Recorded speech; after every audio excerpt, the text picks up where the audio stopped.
ಎಲ್ಲಾ ಸಂಚಿಕೆಗಳನ್ನು ಉಚಿತವಾಗಿ ನೋಡಿ ZEE5 ನಲ್ಲಿ. ಈಗಲೇ ಆಪ್ ಡೌನ್ಲೋಡ್ ಮಾಡಿ.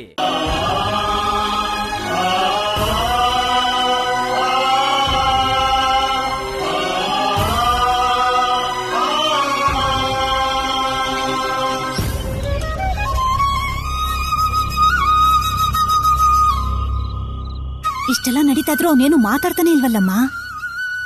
ಅದೇ ನನಗೂ ಅರ್ಥ ಆಗ್ತಿಲ್ವೇ. ಅವಳು ಸೋಲನ್ನ ಒಪ್ಕೊಳ್ಳೋಳಲ್ಲ, ಕೊನೆ ಕ್ಷಣದಲ್ಲಿ ಏನಾದ್ರೂ ಒಂದು ಮಾಡ್ತಾಳೆ. ಅದು ಏನ್ ಮಾಡ್ತಾಳೋ ನಾವು ನೋಡೋಣ ಈಗ.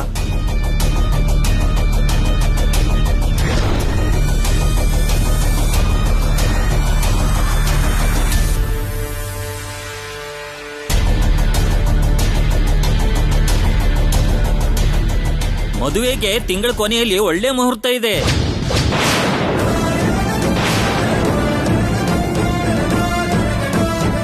ತಿಂಗಳ ಕೊನೆವರೆಗೂ ಯಾಕೆ ಪುರೋಹಿತ್ರೆ? ಈ ವಾರದಲ್ಲೇ ಒಳ್ಳೆ ಮುಹೂರ್ತ ಏನಾದ್ರೂ ಇದೆಯಾ ನೋಡ್ ಹೇಳಿ.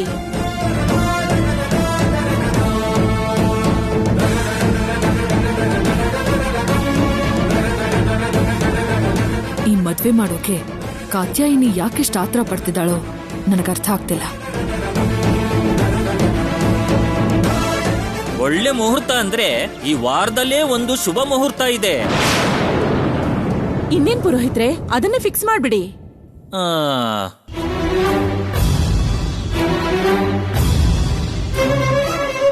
ಮದ್ವೆ ಅಂದ್ರೆ 1000 ಕೆಲ್ಸಗಳಿರತ್ತೆ. 2 ದಿನದಲ್ಲಿ ಮದ್ವೆ ಅಂದ್ರೆ ಹೇಗೆ?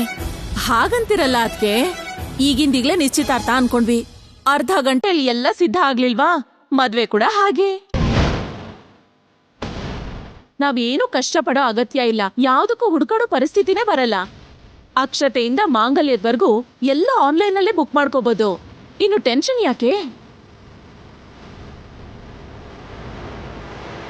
ನೀವೇನಂತೀರಾ?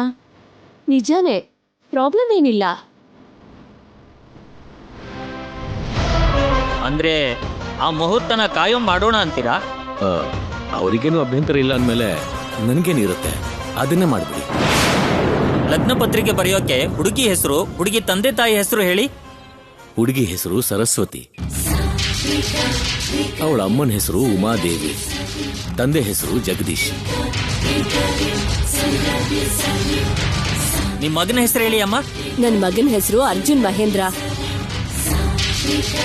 ಅವ್ರ ತಂದೆ ಹೆಸರು ರತನ್ ಮಹೇಂದ್ರ, ನನ್ನ ಹೆಸರು ಚಿತ್ರಾ ಮಹೇಂದ್ರ.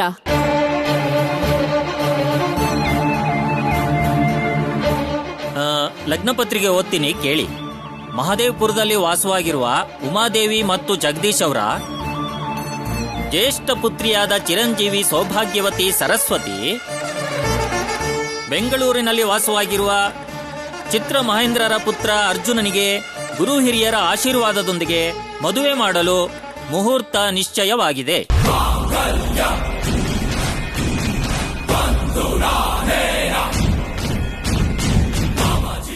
ಎಲ್ಲಾ ಸಂಚಿಕೆಗಳನ್ನು ಉಚಿತವಾಗಿ ನೋಡಿ ZEE5 ನಲ್ಲಿ. ಈಗಲೇ ಆಪ್ ಡೌನ್ಲೋಡ್ ಮಾಡಿ.